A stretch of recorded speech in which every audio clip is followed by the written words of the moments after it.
And hello guys and welcome back to my YouTube channel mga kapatid. Welcome back sa One Talk PH mga kababayan. At ito na nga ang pinakamainit na balita. Nako mga kapatid, ito na.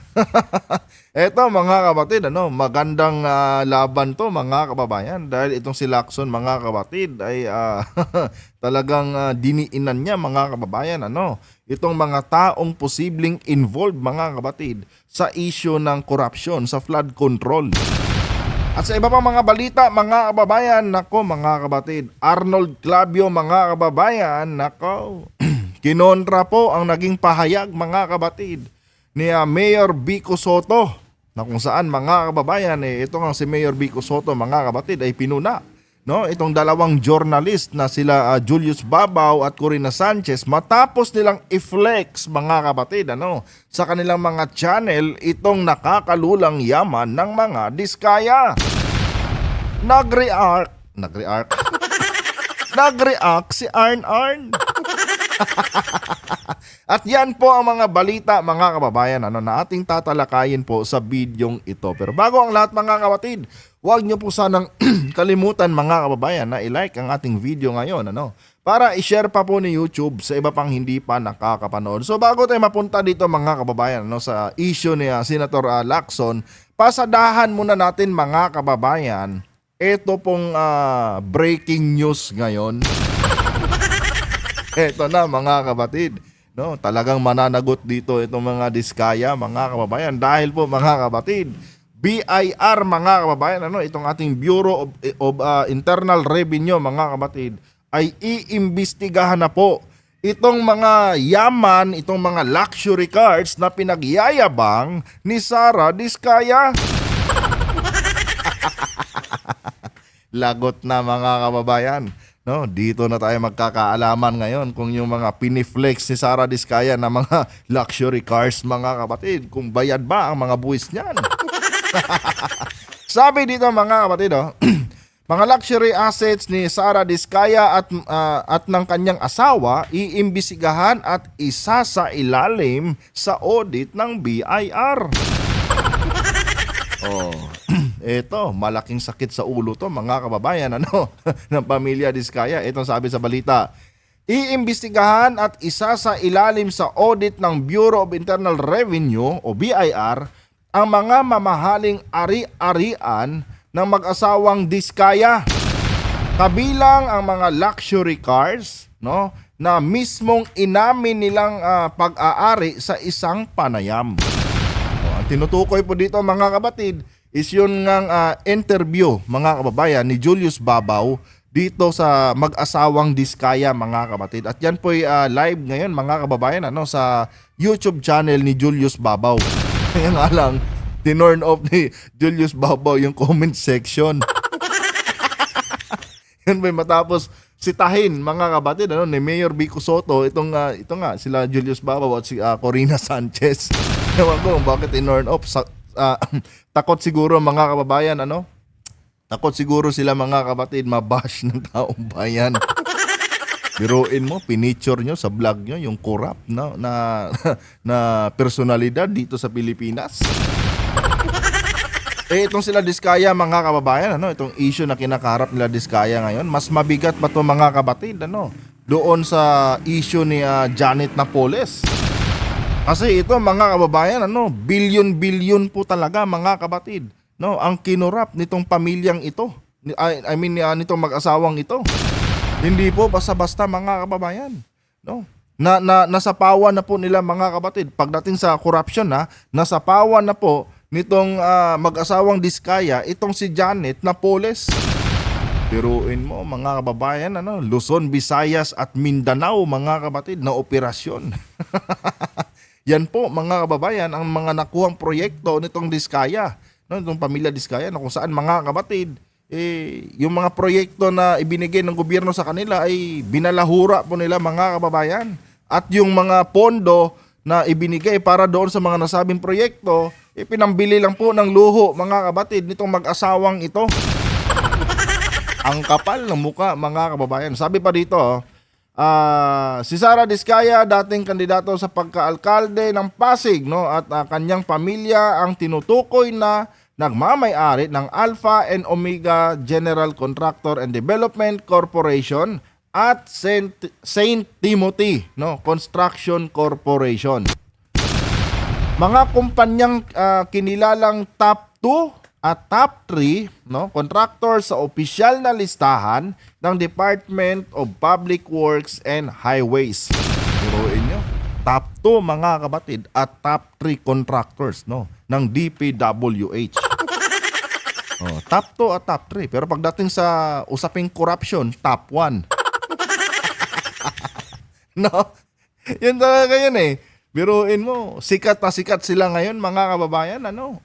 Dahil lahat ng proyekto nila talagang inirereklamo na ng mga residente, mga kapatid, ano, sa bawat lugar na kung saan doon nila itinayo yung mga substandard at mga nakatiwangwang, no, na mga proyekto ng gobyerno na hindi man lang nila, no, binigyan ng kaukulang atensyon, mga kapatid. Mas inuna pa nila, mga kababayan, mas inuna pa po nila, mga kapatid, no, yung kanilang mga luho kumpara sa atupagin nila at gawin nila ng tama yung mga proyekto na ibinigay ng gobyerno sa kanilang mga kumpanya. Oh. Wala, mga kababayan. No, literal na pangbubulsa lang po sa mga pondo ng mga projects na hinahawakan ng kanilang kumpanya, yung kanilang inaatupag. At ito pa, no, pinagyabang pa, mga kapatid, yung kanilang mga naipundar, no, galing sa pangungurakot nila sa pera ng bayan. Ang kapal ng mukha. Sa eksklusibong panayam sa DZRH, sinabi ni BIR Commissioner, no, Romeo Lumagi Jr., no, dapat ding maisama sa investigasyon ang mga luxury assets gaya ng mga sasakyan dahil malinaw na bahagi ito ng yaman ng mag-asawa. Well, tama naman yun, mga kapatid. No, dahil yung mga sasakyan nila Diskaya, no, yung mga piniflex nila doon sa vlog ni Julius Babaw, mga kababayan, yun po ay parang exotic cars, mga kapatid, pagdating dito sa Pilipinas. Bakit kamo, mga kababayan? Wala po yung mga katulad. No? Yung mga sasakyan na yun, mga kapatid, nirelease po yun, mga limited edition, at nirelease yun, mga kababayan, sa US lamang. Kaya nga sabi ni Diskaya, mga kapatid, sila lang daw ang meron, no, ng mga ganong klaseng sasakyan dito sa Pilipinas. Kasi nga, mga kababayan, wala pong nirelease ng mga ganong klaseng modelo ng sasakyan dito sa Pilipinas. Lahat yun inangkat nila from United States, mga kapatid. Mahilig sa stage side itong si Diskaya, mga kababayan. Pero mga kapatid, meron lang akong isang nakitang butas dito, no, dito sa gagawing ito ng BIR. Siguro yung iba sa inyo hindi napansin to. Kasi nga kanina, mga kababayan, una ko tong napanood itong balitang ito doon po sa YouTube channel ni Batang Maynila 2It's, no. Shout out sa iyo, kapatid, no. Doon ko unang narinig, no, itong balitang ito, mga kapatid, and ni-research natin. Ang unang pumasok sa isip ko, mga kababayan, matapos ko mapanood yung video ni Batang Maynila 2It's, mga kapatid, na ito nga, no, mag-iimbestiga ang BIR. Ang unang pumasok sa isip ko, isang tanong lang, mga kapatid. Bakit ngayon lang kayo, no, Commissioner Romeo Lumagi, bakit ngayon lang kayo mag-iimbestiga kung saan, no, putok na ngayon itong pangalan ng mga Diskaya? 'Di ba? Bakit ngayon lang, Commissioner? Kailan ba in-upload ni Julius Babaw at ni Corina Sanchez yung kanilang video? Oh.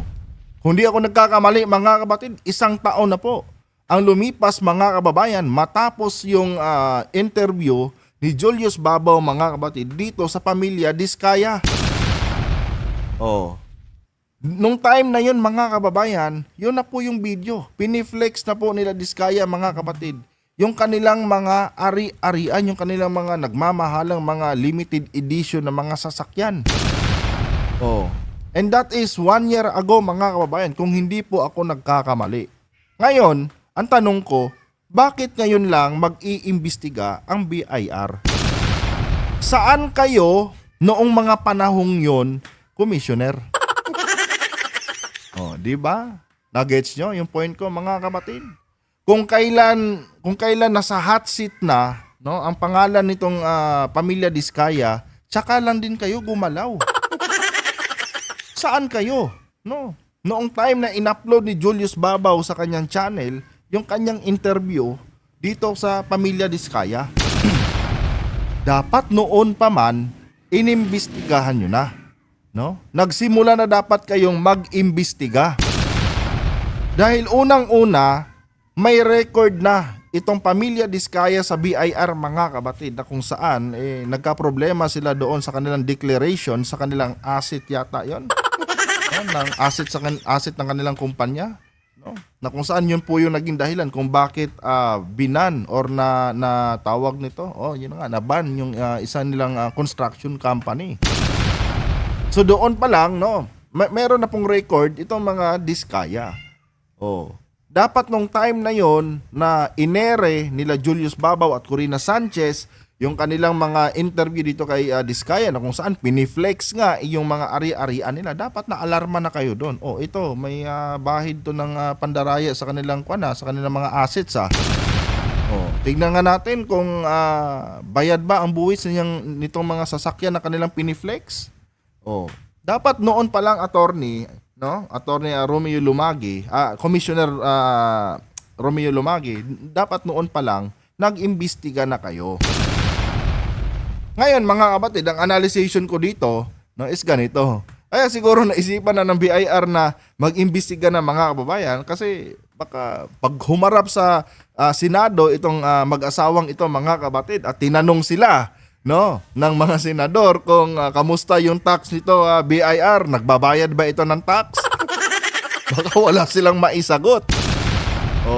Kasi walang nakakapansin ngayon sa BIR, mga kababayan, patungkol sa issue nitong mga nakakalulang yaman ng Pamilya Diskaya. Kaya ngayon, no, nag-inisyatibo na sila. Mag-imbestiga na nga tayo. Baka mamaya yan, ipatawag din tayo sa Senado at tanungin tayo kung kamusta yung mga buwis ng mga nakakalulang yaman nila, na binabayaran ba ng tamang buwis yan o hindi. Baka wala tayong maisagot. Pero kung tutuusin, mga kapatid, too late na, no? Itong ginagawang investigasyon ngayon ng BIR. Ito, nagtatanong lamang, no, Commissioner, wag sanang sumama ang loob nyo.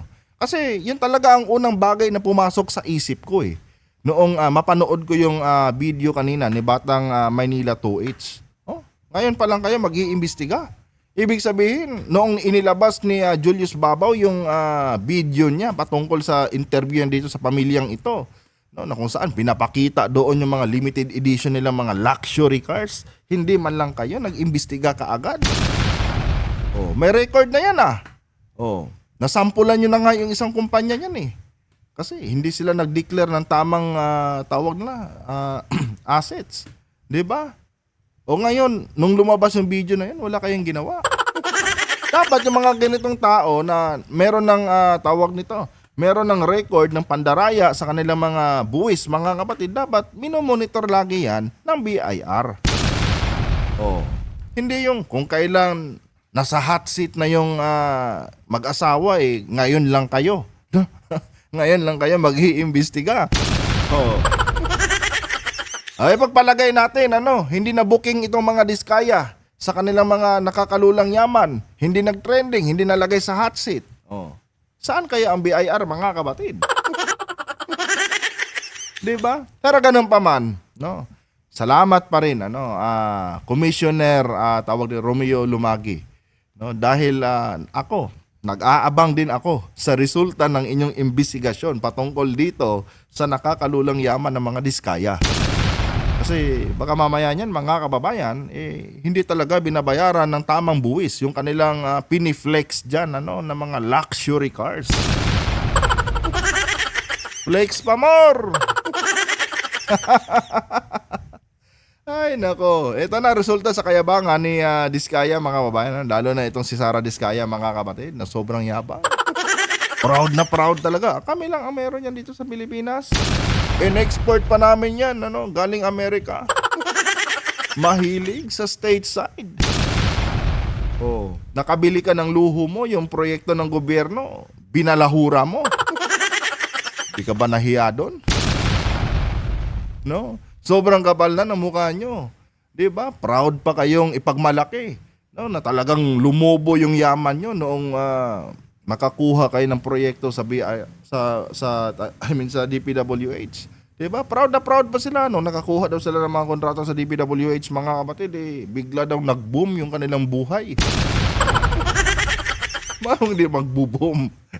Matapos ibigay yung mga budget para sa mga proyekto, binulsa. Pucha. Ang kapal ng mukha. Anyway guys, no, mapunta na naman tayo dito mga kapatid sa pangalawa natin topic. Eto mga kababayan. Nako, si Arn mga kapatid. Pero bago tayo mapatuloy mga kababayan, huwag niyo po sana kalimutan na i-like ang ating video, para i-share pa po ni YouTube sa iba pang hindi pa nakakapanood. So eto mga kapatid, pasadahan natin tong si Arn. Kasi nga mga kababayan, binara po ni Arn si Mayor Vico Soto mga kababayan. Kasi nga mga kapatid, ito nga si Mayor Vico Soto, alam niyo naman putok na putok yung balita ngayon na kung saan pinunangan niya itong si Julius Babaw at si Corina Sanchez. Kasi nga parang proud pa silang i-flex yung kayamanan ng isang korap mga kababayan na tao dyan sa Pasig. At yun na nga mga kapatid, may sinasabi pa si Mayor Vico Soto na kumita din daw mga kababayan itong dalawang tawag nito newscaster na ito ng 10 milyon. Sana all. Tama naman si Mayor Vico, Tama naman. Imbis na batikusin nyo, imbis na tanungin nyo patungkol doon sa mga aligasyon laban sa kanilang pamilya, glorify nyo yung kanilang mga pagpapakitang gilas sa kanilang mga kayamanan. Yung mga pagpiflex nila sa kanilang mga kayamanan. Doon naging sentro mga kapatid yung kanilang tawag nito interview dito sa mag-asawang ito. Yung totoong issue mga kababayan na binabato sa mag-asawang ito mga kapatid ay hindi na po napag-usapan. Kaya binatiko sila ni Mayor Vico at napag-alaman nga ni Mayor Vico mga kapatid na binayaran pala sila ng 10 milyon daw. Hindi ako nagsabi niyan for the record mga kapatid si Mayor Vico po. Ito mga kapatid, sabi dito Arnold Clavio kay Vico Soto, huwag kang magtago sa mga pasaring. Pasaring pa ba yan? Alam nyo, may napapansin din ako dito kay Arn mga kababayan Tuwing Sara, tuwing Sara yung nasa hot seat mga kapatid, laging umiiksen itong si Arn. Abay, ibang klase din mga kababayan Ito napapansin ko lamang mahilig siya sa mga pangalan na Sara. Di ba mga kapatid, noong nakaraang taon, kung di ako nagkakamali, nagkomento din siya patungkol doon kay Vice President Sara. Di ba? Doon sa kay sino yun? Kay Lopez, na kung saan inaresto nga sa ospital mga kababayan. And nakiayo naman tayo doon sa komento ni Arn. Pero ngayon mga kapatid, isang Sara na naman mga kababayan. Yung pinag-uusapan ngayon at nasa hot seat. 'Di ba? Etong si Arn mga kapatid, nako, tumatahol na naman. Bakit kaya? Bakit pagka may mga Sara na pangalan yung nai-involve sa issue, bakit kaya itong si Arn mga kapatid talagang nakikisawsaw? Ano kaya yung relevance nito kay Arn mga kababayan? Sabi dito mga kapatid, naglabas ng saloobin bilang isang mamamahayag ang radio at television newscaster, journalist at TV host, ang daming pangalan, na si Arnold Clavio kaugnay sa issue sa pagitan ni Pasig City Mayor Vico Soto, Julius Babaw at Corina Sanchez. Sabi dito mga kapatid, sa Instagram post na ibinahagi ni Clavio ngayong Biyernes, Agosto 22, tinukoy niya ang ilang mga sinabi ni Mayor Vico Soto no, mula sa kanyang Facebook post kagabi patungkol sa mga journalist, no, na di umano'y tumanggap ng bayad kapalit ang interview. Oh, ang tanong, hindi ba totoo na tumanggap sila ng bayad? Oh, yun lang yung tanong dyan eh. Mga kapatid, yung mga ganyang klaseng tao nila Corina Sanchez, nila Vico Soto, nila Julius Babaw, mga kababayan, yung ganyang klaseng mga content creator sa YouTube, no, /journalist, no. Yung mga yan, may mga reputasyon na yan.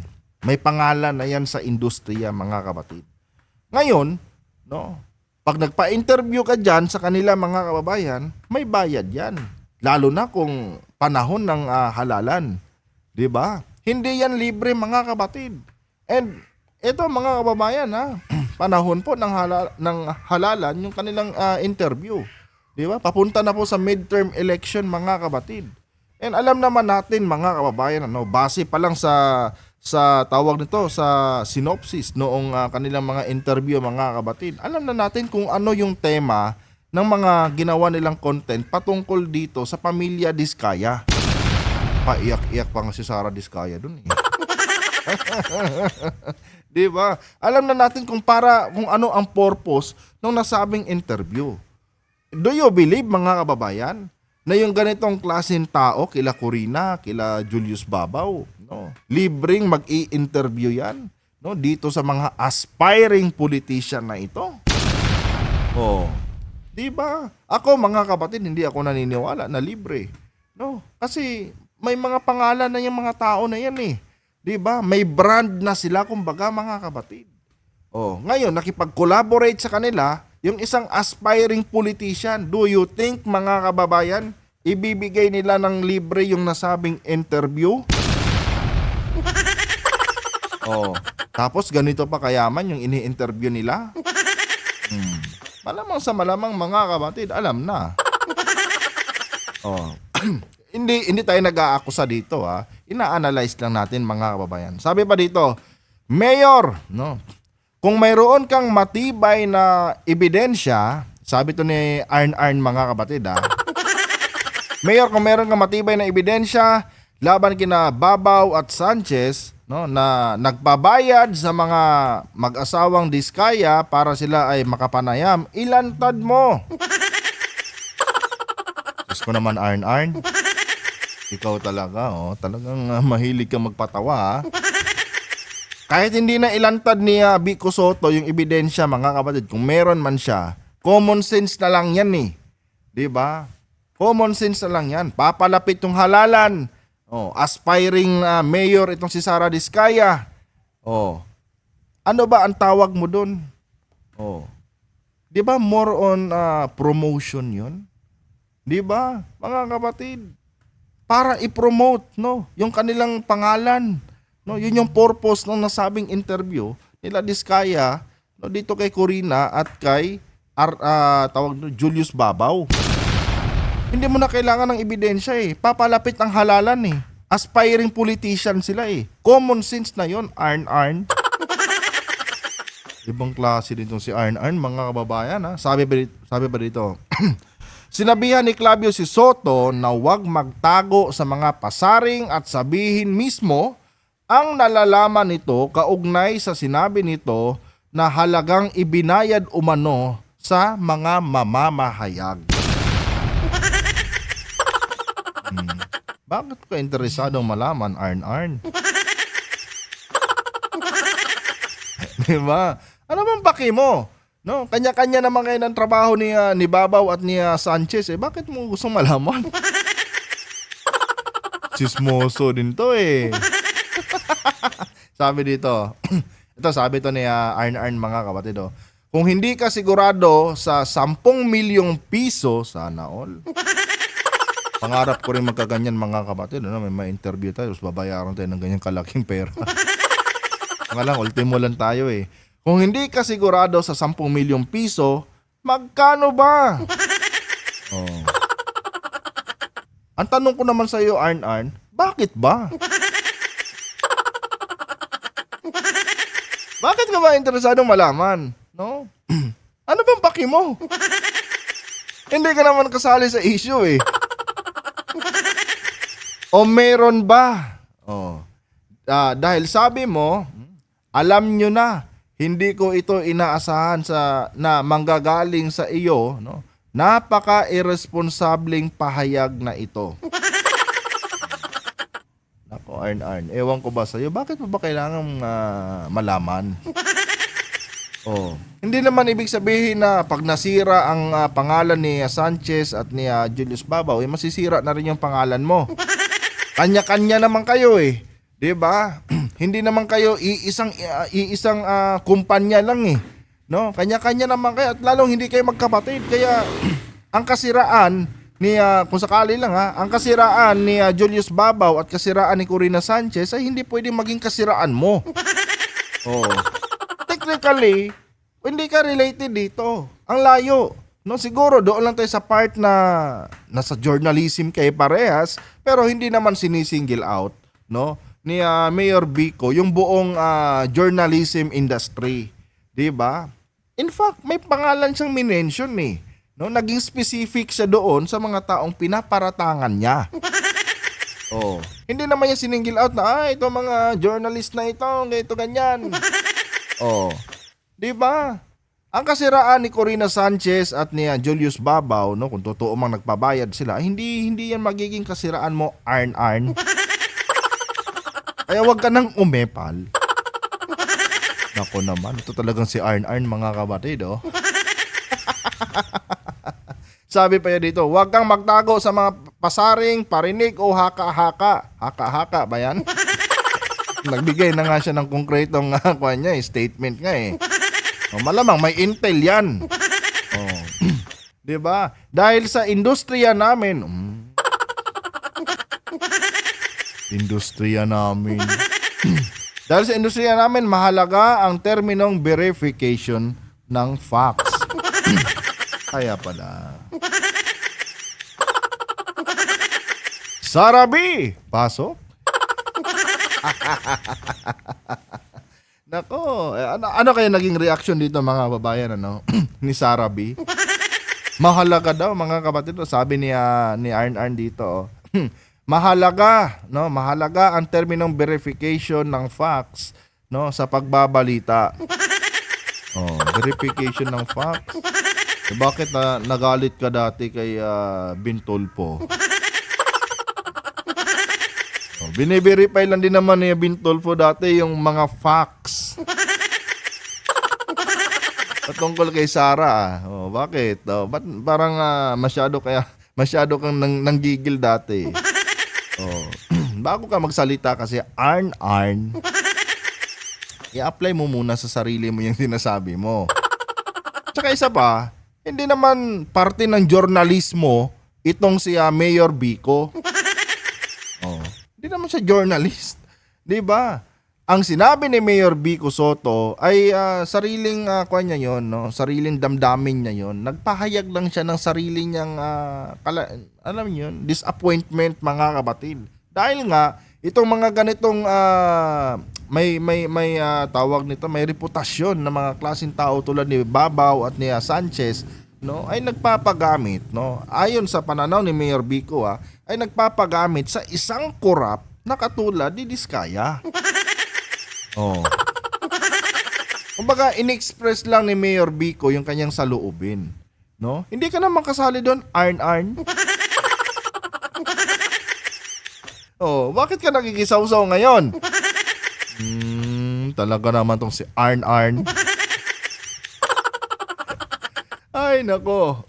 Hindi naman journalist si Vico Soto eh, no? Ang ginawa lang niya is in-express lang niya kung ano yung disappointment niya dito sa mga kilalang mga tawag dito individual na ito tulad ni Clavio. Tulad ni Sanchez at ni Julius Babaw. At isa pa mga kapatid, yung interview po ay hindi po yun kabahagi ng kanilang pagiging journalismo. Yun po mga kababayan, ay sa mga personal vlog po yun ni ni Babaw at ni Sanchez. So, kung titignan natin mabuti mga kapatid, hindi po ito usapin ng pagiging journalista nila. Kasi doon yun sa mga personal vlogs nila eh. No? Hindi na po yun sakop ng kanilang trabaho yung ginawa nilang interview. 'Di ba? Nasa kanila na yun kung paano sila gumawa ng arrangement dito sa mga pinopromote nilang mga politiko. Oh. Labas na ang journalism doon, ano, yung journalism industry. Kaya wala ka talagang karapatan arn na mag-react, no, at magtatanong ka pa. Oh, bakit mo kailangan tanungin kung magkano? Talaga naman itong si Arn, no. Anyway guys, no, wag na natin tapusin. Mahaba pa itong mga matin. Mauubos yung oras natin. Ang dami sinabi ni Arn dito. Basta, mind your own business, Arn. Dito na tayo mga kapatid. Nako, eto na mga kababayan. Yun na nga. No. Senator Ping Lacson mga kapatid, naniniwala po na merong dawit mga kababayan na mga senador sa issue po mga kapatid ng flood control anomaly. Anomaly ba? Tama ba yun? Flood control, basta yun, no? Anomalya sa flood control. Nami-mental block tuloy ako. Naniniwala si Senator Ping Lacson mga kapatid na may posibilidad na merong mga senador no na kasabwat dito sa nangyaring nakawan mga kababayan sa pondo ng flood control, no, corruption, no. Sa nangyaring corruption dito sa pondo ng flood control mga kapatid na kung saan halos lahat palpak ngayon mga kababayan, ano. Napakasaklap. Marami ang nakinabang sa pondo ng mga korap na politiko pero mga kababayan wala man lang ni isa sa kanila mga kapatid ang nakisimpatya dito kay President Marcos matapos pong balahurain mga kapatid ng kanyang mga kritiko. Alamin natin yan dito mga kapatid sa bidyong ito kung sino-sino yung mga politician yan. Baka pangalanan ni Senator Ping dito. Kamusta na yung relo mo dyan Senator Villanueva? Nandyan pa ba? Pero bago yan mga kababayan, huwag niyo po sanang kalimutang i-like ang ating video para i-share pa ni YouTube sa iba pang hindi pa nakakapanood. So eto guys, panoorin muna natin ang balitang ito at bigyan po natin ng ating personal na opinion at reaction. Tuntunan makakapanayam natin Senator Ping Lacson. Mr. Senator, magandang umaga po sa inyo. Kasi sir, Sek, magandang umaga. Kumusta ka na? Okay po.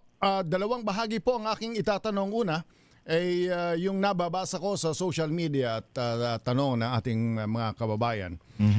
Kayo po ay matagal din naging senador and therefore mas kilala nyo ang kapwa nyo senador kaysa sa mga kongresista. That's item number 1. Item number 2, sa inyong privilege speech ay natukoy yung ilang mga executive branch ng gobyerno kasama ang ilang pangalan ng mga kongresista. So ang tanong ng ating mga kababayan ngayon, Mr. Senator, bakit ho sa privilege speech ho ninyo parang wala silang nauniligan na pangalan o involvement ng mga senador sa flood control project? Ang ibig bang sabihin ay malinis ang Senado at sa inyong investigasyon ay lusot, walang madadawit na pangalan ng mga senador? Malinis o nagmamalinis? No, yung isa mga kapatid, wala pa man yung investigasyon, hindi pa man nag-privilege speech itong siya Senator Ping mga kababayan, nauna nang magmalinis eh. Nabubulol ako na. Dry kasi hindi lang ako, pasensya na kayo mga kababayan na. 'Di ba mga kapatid? Bago ang privilege speech ni Lacson, yung isa nag-declare na eh. Walang mga senador na involved diyan. Masyadong defensive. Bakit kaya? Oh. At ang nakakatawa doon, masyadong defensive pero mga kababayan, may worth na 11 million daw na relo. Yawa. Diba? Ang tanong, saan galing ang pinambili niyan? Dalay. Senator Ping. Mahirap kasi basta magbanggit ng pangalan nang walang pruweba at walang basihan. Kaya nabanggit at hindi ko rin binanggit ang pangalan ng kongresista, si Congressman Panaligan. Kasi ayoko nga magbanggit na maski anong pangalan. Dahil kung magbanggit ka ng isa at hindi ka magbanggit ng iba, ganyan na nga yung magiging implikasyon o konklusyon ng iba natin mga kababayan. Dangan nga lang yung kay Congressman Panaligan, siya na mismo yung nag-post sa Facebook, siya na rin yung nagbalandra ng mga banners, mga billboards sa mga proyekto. At sinasabi niyang funded by his office. At ito'y kanyang mga initiatives, congressional initiatives, at sinasabi niya ito yung part ng kanyang accomplishment report. So ang aking presentasyon, nothing but factual. Wala akong spekulasyon, wala akong assumption, as is where is. May interesting inside story pa nga dyan nung kami nagde-deliberate nung aking mga staff kasi nga lumabas na yung kanyang, yung lahat ng mga magpapatunay na talagang inaangkin niya yung mga proyekto na mayroong defects sa implementasyon. Ang sabi ko, alam mo, i-blur na lang natin yung pangalan kasi nag-iisang congressman niya na mababanggit, magiging issue pa yan. Bakit siya lang yung binagit natin? At kaya minabuti ko, based mo sa privilege speech, wala yung kanyang pangalan. Sinabi ko lang mayroong mapag-angking congressman.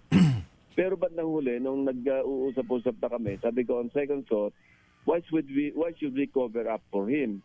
Siya naman mismo yung umangkin yan. So sige, wag na lang natin i-blur, i-present na lang natin as is kung ano yung nakita natin o kaya ganun na nangyari ka, Cesar. Alright, sa initial na Mali pala pagkaintindi ko dito. Hindi pala sinabi ni Senator Ping na may posibleng involved Kasi sabi pala dito mga kapatid Senator Ping on possible involvement kasi tinatanong nga siya, 'di ba, kung bakit walang naibanggit na mga senador. Ibig bang sabihin nito malinis yung mga senador? Correct lang natin mga kapatid, baka kasi masabihan natin fake news ka pala kinorek ko na ha. Hindi pala sinabi ni Senator Ping na may posibleng involved na mga senator. Ang meaning pala nito, binasa ko uli Senator Ping Lacson on possible involvement. Ang ibig sabihin niyan, kumbaga tinatanong si Senator Ping Lacson sa posibleng involvement ng mga senador. Pero walang binanggit si Senator Ping dito mga kapatid. For the record, na merong mga senador na pinaghihinalaan niyang dawit dito sa flood control. Linaw lang natin. Buti lang malinaw kasi baka mamaya niyan malibel tayo. Mahirap na, tuloy. na pag iimbestiga ho ninyo, mayroon bang leading na patungo roon sa... Oh, by the way, Senator, on the whole, maganda ang reception ng taong bayan sapagkat may isang tumayo sa Senado at nag-deliver ng isang extensive privilege speech. At pangalawa ay nakita, marami ako nabasa sa social media, hindi nasayang ang pagboto ko kay Senator Ping. Generally, that's the comment, that's the positive Ako din, marami akong nababasang mga ganyang comment mga kababayan. side. The following day sa isang nakita ko naman ang post ni statement ni dating Senate President Mig Zubiri. Parang nabanggit niya yata na wag na tayo magmalinis. Yung ba yung nakita ho ninyo, Senator? I think tama ho ba ang perception ng marami? He was referring to the Senate, Senator. At nagkausap ba kayo ni Senator Migs doon? At ano kaya ang ibig sabihin ni Senator Migs doon? Hindi kami nagkausap at hindi ko rin narinig na yung kanyang manifestation kasi nga medyo yung masama yung pakiramdam ko, nagpaalam na ako.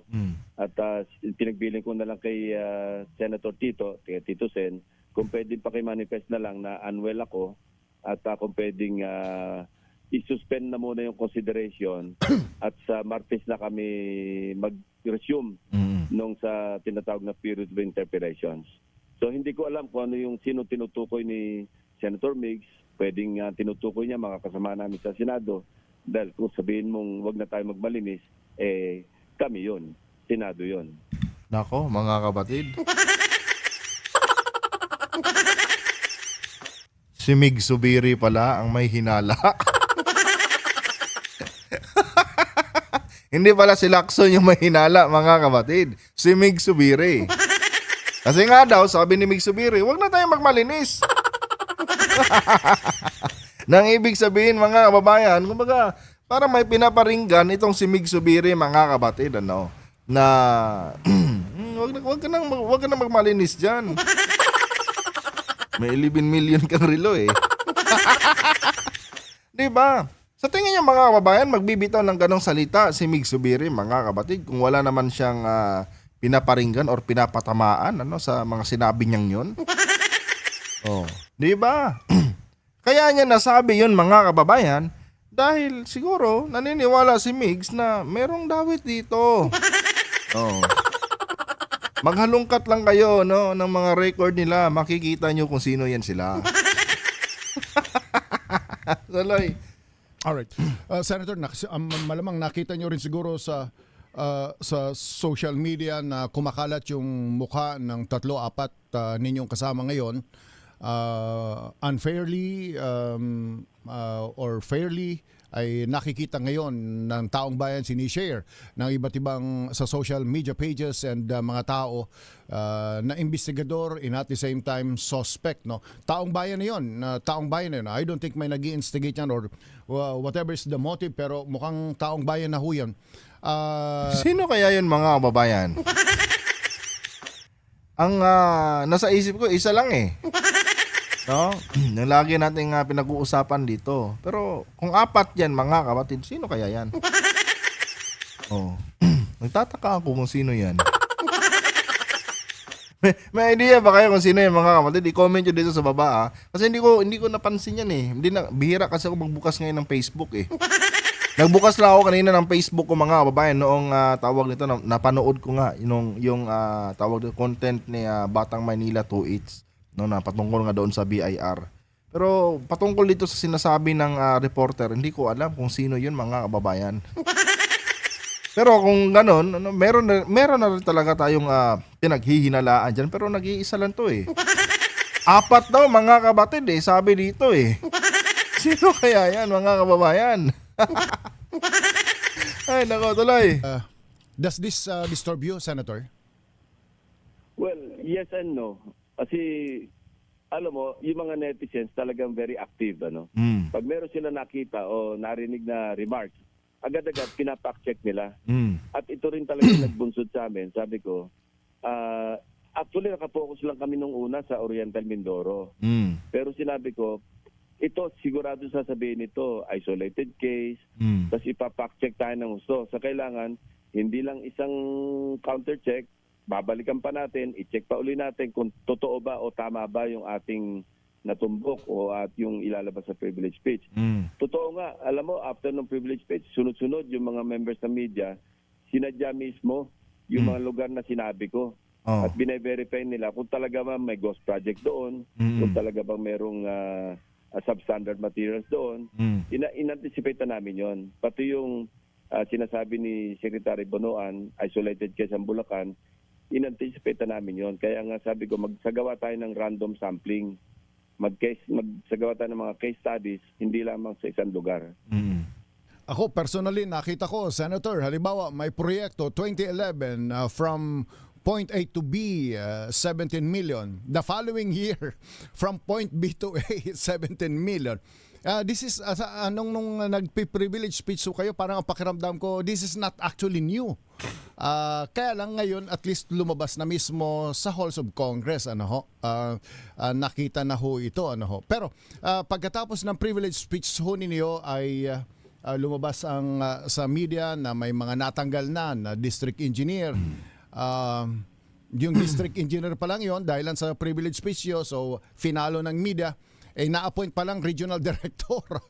In other words, prinomote pa yung district engineer at naging regional director sa isang malaking region pa. Grabe, mga kapatid, Magnanakaw na sa kaban ng bayan, na-promote pa. Oh, saan ka nakakita ng ganyan, mga kababayan? Nagnakaw na lahat-lahat, mga kapatid. Imbis na tanggalin sa serbisyo, prinomote pa sa mas mataas na posisyon. Inay ko po. Anong tingin ho ninyo? What was it deliberate?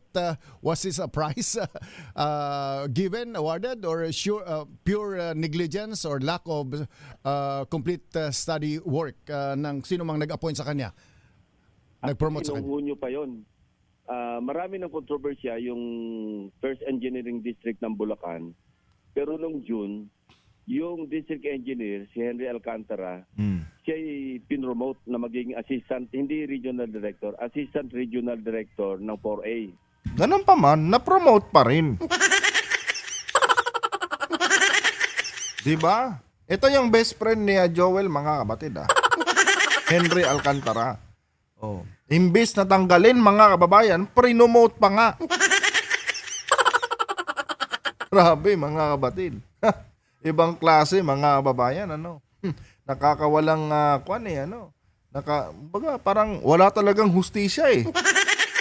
Biruin mo, nagnakaw ka na. No, nagnakaw ka na lahat-lahat. Prinomote ka pa sa mas magandang posisyon. Diyos ko. Pero ang kanyang trajectory eventually, ibabalik sa Region 3 para maging regional director.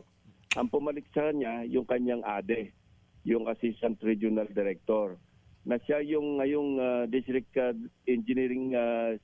engineer sa First Bulacan Engineering Office, at siya yung natanggal, na floating silang dalawa ngayon. So, hindi na bago. Floating, ibig sabihin, mga kapatid, wala pang mapaglalagyan sa kanilang opisina. Putya, hindi natanggal ang tawag doon. No? Floating eh. 'Di ba minsan pag nasa trabaho ka, lalo na yung mga nagko-call center, 'di ba? Nag-apply sa ganitong call center company. Ngayon natanggal siya sa account niya. Ang gagawin ng kumpanya sa iyo, ipo-floating ka, no? O floating ka muna ha. Antay ka uli ng panibagong account na magbubukas, no? Subukan mo mag-apply doon or doon ka namin ilalagay, no? Mag-training ka na lang. Yan yung floating. Iba yung dinismiss sa trabaho, no? Or dinismiss na sa organisasyon. Kasi pag dinismiss, mga kapatid, wala ka nang aasahan na kahit anumang posisyon, dismiss ka na, no? Hindi ka na kasali sa organisasyon. Eh ang sabi ni Senator Ping dito, floating. Oh. Ibig sabihin, hindi pa natanggal. Posible pang maupo uli, no? Sa isang opisina ng DPWH. Yan yung pagkakaintindi ko dito eh, floating. Hindi dismiss eh. No? Hindi dismiss yung term na ginamit. Kumbaga, tinanggal lang siya doon, no? Sa kung saan man yung lugar na yan na nakitaan siya ng anomalya, tapos plinoting siya. May chance pa rin na ma-hire siya uli, mga kapatid. Matigas din ang muka. Ibang klase ito, mga kapatid. Diyos ko po. Tuloy. Sa pagkakaalaman ng DPW Secretary na meron talaga mga anomalya nangyayari sa Bulacan. Dahil kung hindi, bakit nailipat, no? Inalis yung district engineer. Kaya nga lang, sa halip na i-float, binigyan ng position do sa Region 4A. Di ba? Oh. Sa halip na i-float, mga kapatid, no? Floating talaga ang gamit na term eh, hindi dismiss eh. Sa halip na i-dismiss dapat, mga kababayan. Pero floating eh. Gumawa ng anomalya, mga kapatid, sa Bulacan, itong district engineer na ito, imbis na i-dismiss, flinoting. Or sa halip na i-floating, mga kababayan, prenomote pa, mga kapatid. Grabe, ano? Ganito na ba ang sistema ng DPWH ngayon? Oh, gumawa na ng anomalya, gumawa na ng kung ano-anong pagnanakaw. Imbis na tanggalin, pinopromote nyo pa sa mas mataas na posisyon. Oh. Ang tanong, sino ang padrino ni district engineer? 'Di ba? Hindi naman yan aabot sa ganyang sitwasyon, mga kapatid, kung hindi siya wala siyang padrino. Kung walang padrino yan, matagal nang dinismiss yan. Oh, kaya may padrino siya, kaya nandyan pa rin siya. Hindi matanggal-tanggal. Pag nakitaan ng korupsyon sa kanyang kinauupo ang opisina, maingay. Pag nakitaan ng korupsyon sa kanyang kinauupo ang opisina, mga kababayan, automatic, pinapa-floating lang.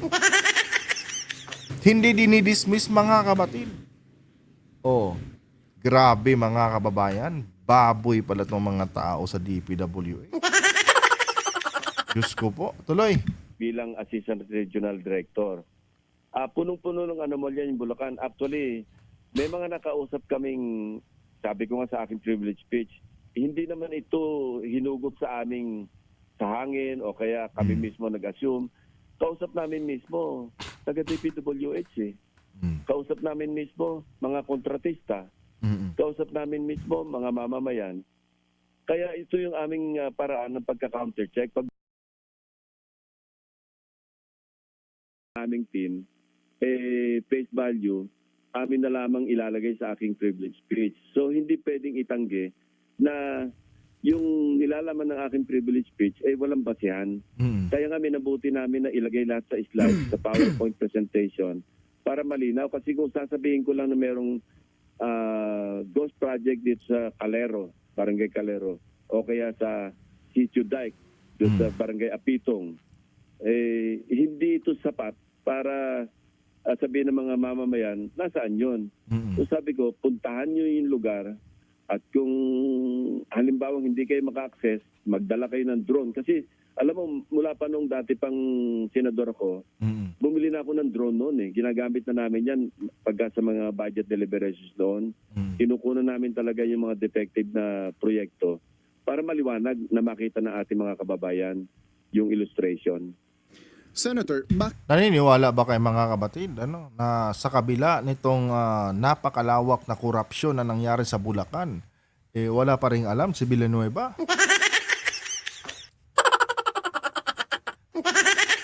Saka yung kaibigan niya, mga kababayan na si Alcantara, ang tibay. Biruin mo, imbis na si Bakin sa pwesto, mga kapatid, na-promote pa. Oh. Naniniwala ba kayo na hindi dawit dyan sa kanyang mga klaseng promotion itong si Villanueva? Kaibigan mo yan eh. Oh, at di hamak na may impluwensya ka dahil senador ka eh. Oh. Ako, grabe mga kapatid. Anyway guys, masyadong mahaba to mga kapatid. Panoorin nyo na lang ito sa YouTube channel ni Senator Ping, dahil 19 minutes ito and naka 54 minutes na tayo mga kapatid. Grabe. Doon ako na alarma mga kababayan. Imbis na tanggalin, pina-floating lang nila itong si district engineer. 'Di ba? Hindi ma-dismiss sa kanyang posisyon or sa kanyang tawag dito, involvement diyan sa DPWH. Walang dismissal mga kapatid na kinikilala itong si tawag dito, itong si district engineer na ito. Promotion meron. Ang lupit mga kababayan. Anyway guys, kung nagustuhan niyo po ang ating content ngayon, huwag kalimutang mag-subscribe at paki-like ang ating video para i-share pa ni YouTube sa iba pang hindi pa nakakapanood at mag-comment na rin kayo dyan mga kapatid ng inyong mga personal na opinion. Hanggang dito na lang. Adios.